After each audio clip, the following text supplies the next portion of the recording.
passaram a ter um comportamento mecena, ou seja, passaram a patrocinar a arte que correspondia aos seus interesses. Foi criado o drama para o público burguês, inventou-se a narrativa em forma de romance para os leitores ansiosos por consumir cultura e arte. Percebam, aqueles gêneros literários que são estudados no primeiro ano, o gênero do drama, o gênero épico, passam a ser cada vez mais valorizados no momento em que o romantismo abre todas as suas frentes. E isso é muito importante observar.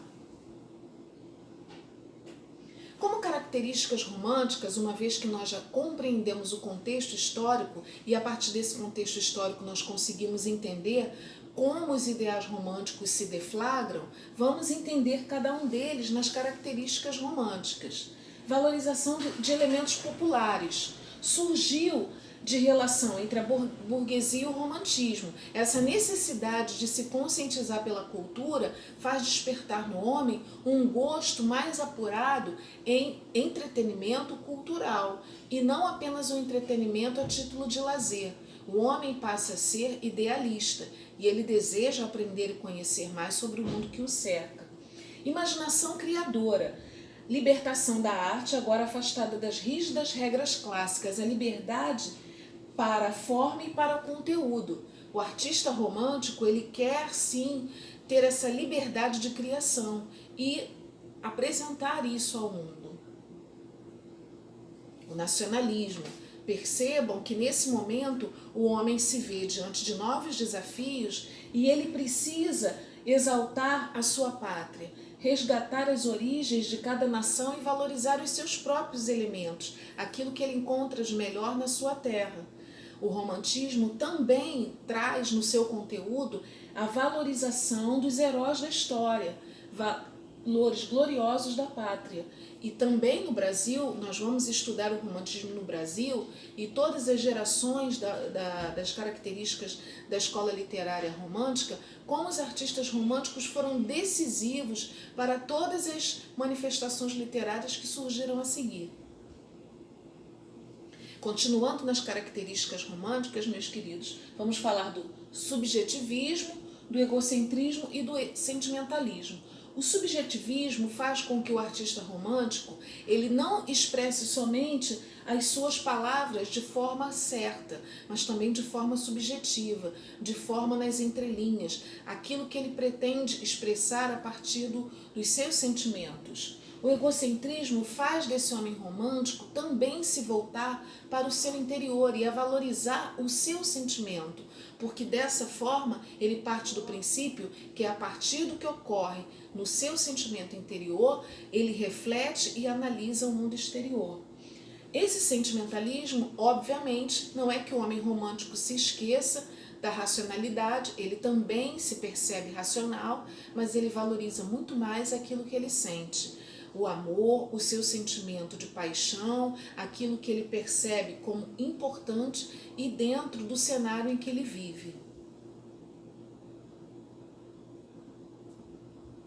A supervalorização do amor também aparece nas características românticas.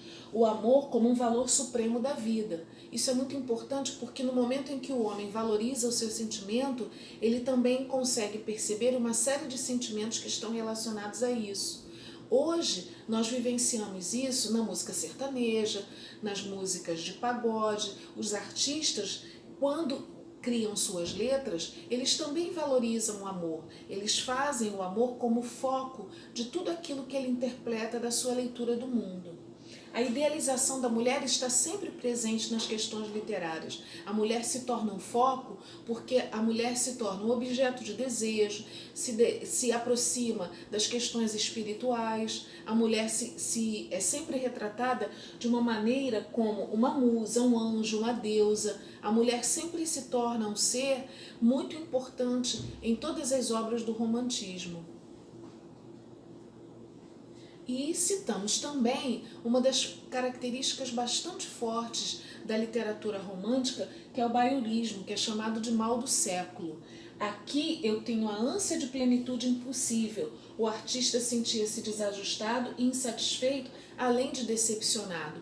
Isso acontece, meus queridos alunos, quando o homem se percebe utópico. Ele observa o mundo que o cerca e ele deseja mudar esse mundo, resgatar conceitos que para ele foram perdidos. E a partir disso ele se vê em choque.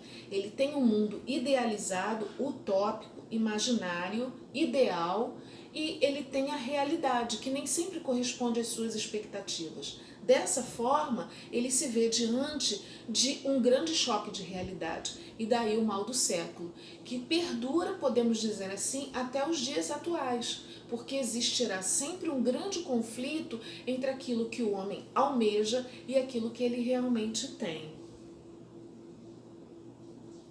Eu espero que até aqui a gente consiga revisar e resgatar conceitos que trabalhamos no romantismo. Eu deixo aqui para vocês, no nosso slide, que também está indo junto com a nossa videoaula, um mapa mental sobre todas as características do romantismo, não só aquilo que foi abordado nessa aula, mas também o romantismo com suas características na prosa, na poesia, os autores no mundo e no Brasil.